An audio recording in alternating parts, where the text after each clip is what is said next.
नमस्कार, मी नेहा महाराष्ट्र व्लॉग्समध्ये तुमच्या सर्वांचं मनापासून स्वागत करते। तर आज आपण नाचणीचे लाडू बनवणार आहोत। ही खूप हेल्दी रेसिपी आहे। नाचणी थंड असल्यामुळे हे लाडू उन्हाळ्यात केले जातात। तर इथे मी आता साहित्य घेतलेलं आहे। 2 वाटी नाचणीचं पीठ घेतलं आहे। ड्रायफ्रूट्सचा वापर आपल्याला आपल्या आवडीप्रमाणे करायचा आहे। इथे मी काजू बदाम घेतलेले आहेत। शिवाय शेंगदाणे इथे वापरलेले आहे। मी शेंगदाणे अर्धी वाटी घेतलेले आहे। 7 ते 8 वेलची घेतलेली आहे। साजूक तूप 1 वाटी, गूळ अख्खी 1 वाटी घेतलेली आहे। तर आपण कृतीला सुरुवात करूयात। आता एक जाड बुडाची कढई मी गॅसवर तापायला ठेवलेली आहे। त्याच्यात 3 ते 4 चमचे साजूक तूप घालून आपल्याला हे जे नाचणीचं पीठ आहे ते चांगलं भाजून घ्यायचं आहे मंद गॅसवर। जवळपास मला एक 20 मिनिटं लागलेली आहे हे पीठ व्यवस्थित भाजायला। तुम्ही बघू शकता, जेव्हा आपण सतत पीठ भाजतो तेव्हा हळूहळू त्याच्यातून तूप रिलीज व्हायला सुरुवात होते। जसं आपण बेसन पीठ भाजतो ना लाडूसाठी, सेम त्याच पद्धतीने आपल्याला इथे नाचणीचं पीठ भाजून घ्यायचं आहे।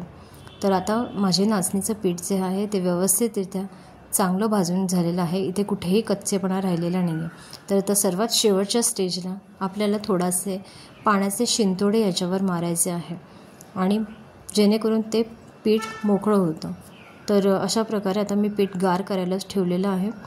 त्यानंतर आता आपण पीठ एकदा पूर्ण गार झाल्यानंतर नाचणीचं पीठ थोडंसं मिक्सरच्या भांड्यामध्ये घ्यायचं आहे। त्याच्यात थोडंसं गूळ ॲड करायचं आहे आणि अशा प्रकारे एकसर ते मिक्सरला वाटून घ्यायचं आहे। याच्यामध्येच मी काजू बदाम आणि शेंगदाण्याची मिक्सरला थोडी भरड काढून घेतली होती अर्धवट अशी। तर ती भरड मी याचा कढईमध्ये टाकून घेणार आहे। आणि इथे नंतर आपल्याला सर्वात शेवटी वेलचीची पूड घालून घ्यायची आहे। इथे तुम्ही जायफळ किसून टाकलं तरीही चालू शकेल।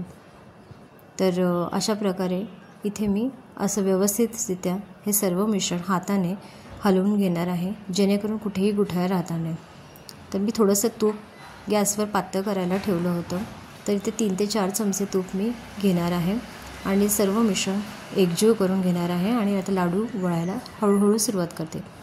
तर नाचणीचे लाडू वळायला थोडेसे कठीण असतात, त्यामुळे तुम्ही इथे तुमच्या आवश्यकतेप्रमाणे इथे तुपाचा वापर करू शकता। तर थोडेसे पेशन्स इथे लागतात नाचणीचे लाडू वळण्यासाठी। तर अशा प्रकारे आता माझा नाचणीचा लाडू व्यवस्थितपणे वळला गेलेला आहे। ही खूप सोपी रेसिपी आहे आणि खूप छानसुद्धा लागतात हे लाडू। तर अशा प्रकारे सर्व लाडू माझे वळून झाले आहे। जवळपास हे अर्धा किलोचे लाडू माझे एवढ्या प्रमाणात वळून झाले आहे। ही रेसिपी कशी वाटली ते कमेंट करून सांगा आणि चॅनलला सबस्क्राईब करा। थँक्यू।